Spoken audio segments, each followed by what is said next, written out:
In the year 2020, the United States did something it had never done to a rival superpower.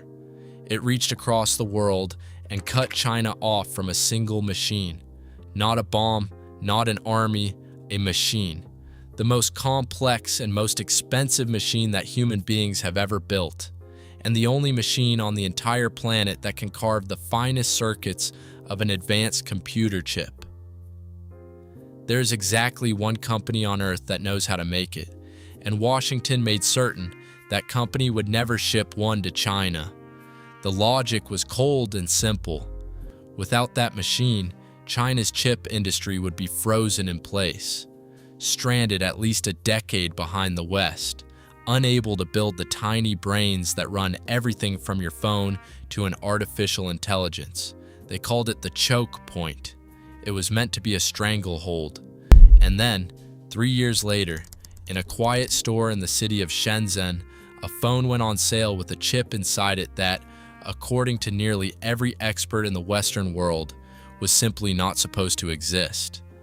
Tonight, I am going to show you exactly how China built the chip that could not be built, why it should never have worked, and why the single most powerful weapon in the entire technology war just failed in front of the whole world.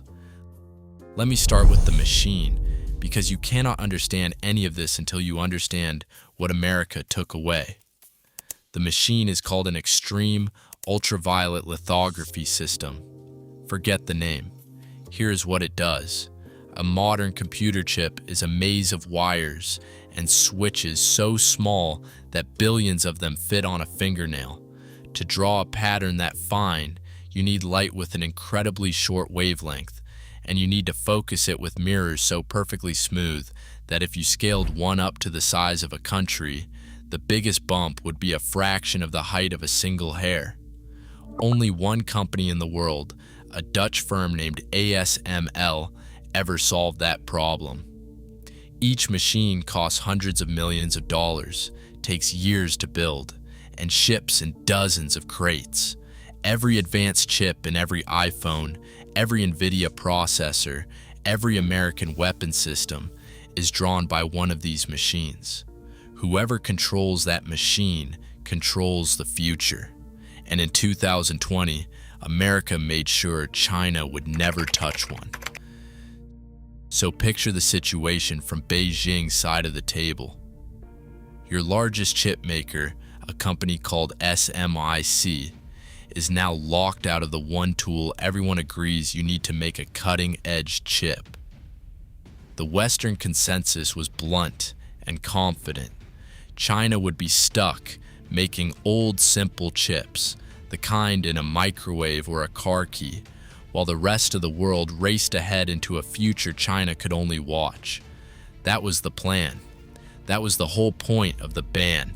Freeze them out, keep them a decade behind, and win the century without firing a shot. Now here's where the story turns, and I want you to feel how strange this was for the people who study chips for a living. In August of 2023, Huawei, a company America had spent years trying to crush, quietly put a new flagship phone on sale. No big launch event, no fanfare. Reviewers did what reviewers do. They tore it open. And inside, they found a processor called the Kirin 9000S, a genuinely advanced 7-nanometer chip, the kind you are told requires the exact machine China had been banned from. It had been built inside China by SMIC, without a single one of those forbidden machines. The reaction in Washington was not celebration, obviously. It was alarm. The United States Commerce Department opened an investigation into how it was even possible. Members of Congress demanded answers, because the chip in that phone was not just a phone chip. It was proof that the stranglehold had a hole in it. If you want to understand the quiet technology war that is deciding which country runs the next 100 years, then subscribe to Sinova, because cutting through the noise and showing you what actually happened and what it actually means is the entire reason this channel exists. Now let me explain how China pulled it off, because the method is the most important part of the whole story. Remember, China was banned from the newest machine, the extreme ultraviolet one. But there's an older, less powerful machine, the previous generation, called a deep ultraviolet system. China was still allowed to buy those, and it bought a great many of them. On its own, that older machine is not supposed to be able to draw a pattern anywhere near fine enough for a 7 nanometer chip. And here is the trick, the sheer stubborn brilliance of it. If your light is too coarse to draw the fine pattern in one clean pass, then you draw it in many passes. You expose the wafer, shift everything a tiny amount with perfect precision, expose it again and again and again, layering the pattern up piece by piece until the final result is as fine as if you had used the machine you were denied. The Western way, with the forbidden machine, takes about 9 passes. The Chinese way, with the older machine, takes more than 30 of them. 30 exposures, each one aligned to within a rounding error, to conjure a chip the world said was impossible. It is slower. It is far more expensive. But it works. China did not beat the ban by inventing a magic new machine. It beat the ban by refusing to accept that the old machine had a limit, and then doing the same job the hard way, over and over, until it came out right. And you might be wondering why Washington cared so much about one kind of chip in the first place. The answer is artificial intelligence. The most advanced chips are the engines of AI, the processors that train the systems now reshaping every industry and every military on Earth. The real fear behind the ban was never really about phones. It was about keeping China out of the artificial intelligence race by starving it of the chips that race runs on. So when China proved it could build advanced chips at home, it was not simply telling the world it could make a nicer phone. It was telling the world it could not be locked out of the most important technology of the century. That is why one torn open phone in Shenzhen set off alarms in Washington that 1,000 ordinary phones never could. The chip was the message, and the message was, you cannot switch us off. And I promised you honesty, so here's the part the loudest voices online leave out, and it matters. This method is not free. Doing 30 passes instead of 9 means every wafer takes much longer and costs far more, and more of them come out broken. In the early runs, only about 1 chip in 5 was good enough to use. The cost to make each wafer runs roughly half again higher than what a company like the market leader in Taiwan pays with the modern machine. So no, China has not magically caught up. Its best chips still lag the very top of the industry in speed, in efficiency, and in price. If this were a simple race of who has the best chip today, China would still be behind. But that was never the real question. The real question was whether the ban could freeze China in place. And the answer, now written in silicon, is no. And there is a reason it was Huawei, of all companies, that delivered this blow, because Huawei was supposed to be finished. For years, America had waged an open campaign to destroy it.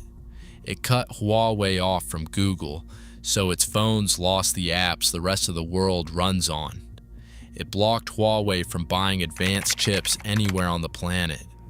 It even had the company's chief financial officer detained abroad for years.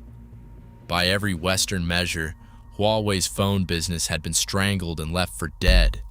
And then it walked right back onto the shelves with a chip nobody believed China could make, and sold out almost instantly to buyers at home who treated that phone as a point of national pride.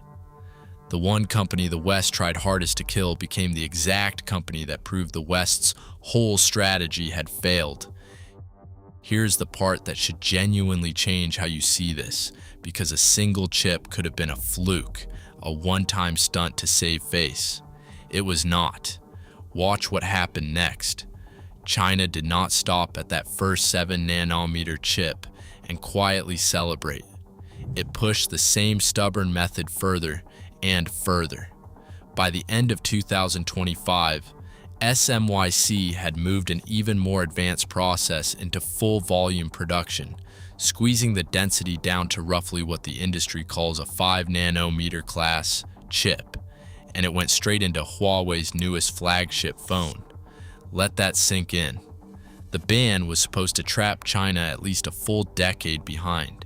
Instead, using nothing but the older machine and an almost insane amount of engineering patience, China clawed its way to within a couple of years of the frontier, and it is still climbing. Every year the gap that was supposed to be frozen gets a little smaller. And the choke point itself, the thing the entire strategy was built on, is beginning to close. Remember, the whole Western advantage rested on one idea, that only one company in one country could ever build the machine that matters. China took that as a to-do list. Chinese firms are now building their own versions of the older deep ultraviolet machines, so that even those cannot be taken away. And in late 2025 came the news that Western planners feared most. Chinese researchers, some of them former engineers from the very Dutch company that holds the monopoly, revealed a working prototype of a homegrown extreme ultraviolet machine, the Forbidden Machine. It is early, it is rough, and by honest estimates, it will not be ready for real production until around the end of this decade. But the wall has a crack in it now, and cracks do not heal. The one machine that was supposed to be China's permanent ceiling is being rebuilt, part by part, inside China itself. And China did not only play defense, it answered the ban with a warning of its own. It turned out that the West's chip industry has its own dependencies, and many of them run straight through China. So Beijing began restricting exports of the critical raw materials that Western factories quietly rely on, things like gallium and germanium, materials most people have never heard of, but without which you cannot build the very chips and lasers the West takes for granted. The message was pointed and clear. If you try to cut us off at the top of the chain, remember that we sit on the bottom of it. A ban meant to prove Western leverage instead revealed just how tangled the two sides really are, and how much of the modern world quietly runs through China, whether the West likes it or not. So step back and look at what actually happened here, because the lesson is bigger than any one chip. America found the single most important choke point in the modern world, the machine that draws the brains of civilization, and it slammed that door on China as hard as it possibly could. It was, on paper, the perfect weapon, and it backfired. The ban did not freeze China. It enraged China, focused China, and forced China to build its own entire chip industry from the ground up, from the raw machines to the finished processors, faster than anyone believed was possible. A country that might have kept happily buying Western tools for another 20 years was instead pushed hard into becoming self-sufficient. The choke point that was meant to keep China dependent is the exact thing that is making China independent. That is not a Chinese talking point. That is just what the last few years actually show. And the scale of that push is hard to overstate. China is pouring tens of billions of dollars into building every link of the chip chain at home, from the raw silicon to the machines that shape it, to the software that designs it. Whole cities are being turned into chip hubs. An entire generation of Chinese engineers is being pointed at one single national goal: to never again depend on a tool that a foreign government can simply take away. You can ban a company from buying a machine. It is far harder to ban a country from learning how to build one. And that, in the end, is the quiet lesson underneath this whole affair. None of this means the war is over, and I am not here to tell you China has already won, because it has not. The West still holds a real lead at the very top of the chip world, and China is still paying a heavy price in cost and yield to stay in the game. But the myth, the comfortable Western myth that a single export ban could simply switch China off, is dead. It died the moment a torn open phone in Shenzhen revealed a chip that was not supposed to be there. The most powerful lever the West had, the one everyone assumed was unbreakable, turned out to have a time limit, and the clock is running the wrong way for the people who pulled it. If you want to keep seeing exactly how this quiet war is unfolding, the breakthroughs, the bans, and the real story underneath the headlines, then subscribe to Sonova. Because the next time someone tells you that one machine, or one ban, or one rule can hold back a nation of 1 billion people that has decided to catch up, you can just point at the chip that was never supposed to exist, humming away right now inside a phone in someone's pocket, and let it answer for you.